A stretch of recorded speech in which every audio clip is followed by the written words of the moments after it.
बहुत समय पहले पहाड़ों के बीच बसा एक छोटा सा राज्य था, हरकपुर। इस राज्य की रानी थी रानी वैदेही, जो बहादुर, समझदार और बेहद सुंदर थी। लेकिन उनकी जिंदगी में एक ही समस्या थी। उनके 3 पति और तीनों छिछोरे थे। पहला पति राजकुमार भीमसेन था। भीमसेन दिन भर आईने में देखकर अपनी मूछें ताव देता रहता था।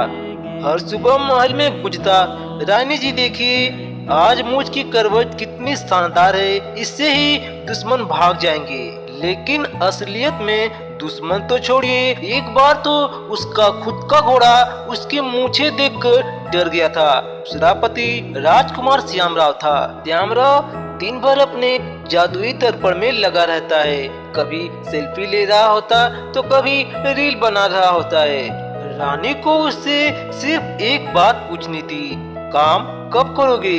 लेकिन श्यामराव का जवाब हमेशा एक ही था, बस एक रील अपलोड करने दो। तीसरा पति राजकुमार गोविंद था। गोविंद हमेशा नए नए कारनामे करता था रानी को इम्प्रेस करने के लिए। कभी फूल तोड़कर देता, कभी गाना गाने लगता और कभी कभी इतना बेसुरा जोक सुना देता कि रानी को सिर पकड़ना पड़ जाता था। एक बार उसने बोला, आप चांद हैं, मैं चांदनी, चलिए भाग चलते हैं कहीं। तब रानी ने कहा, पहले राज्य का हिसाब किताब देख लो, फिर भागने की बात करना।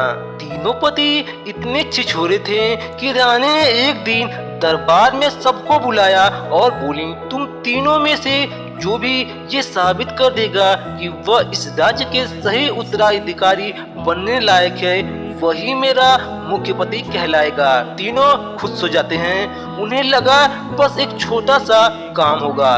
लेकिन रानी ने 3 चुनौतियां रखी। चुनौती फर्स्ट थी समझदारी की परीक्षा। रानी ने तीनों को एक सवाल दिया, राज्य में अनाज कम है, क्या उपाय करोगे? भीमसेन बोला, हमेशा की तरह मूछें ताव दूंगा और फसल उग जाएगी।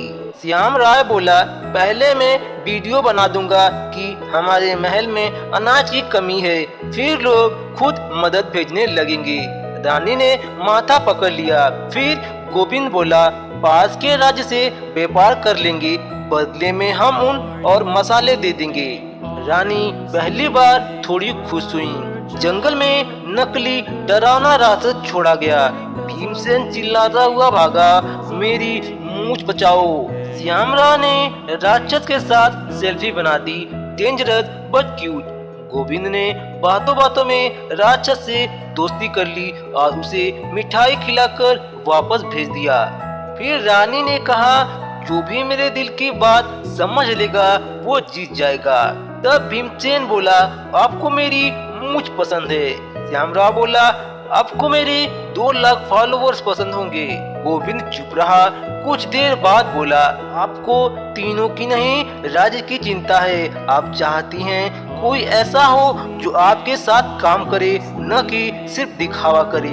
रानी की आंखें चमक उठी और बोली, गोविंद तुम ही असली विजेता हो। लेकिन तीनों पति एक साथ बोले, लेकिन क्या?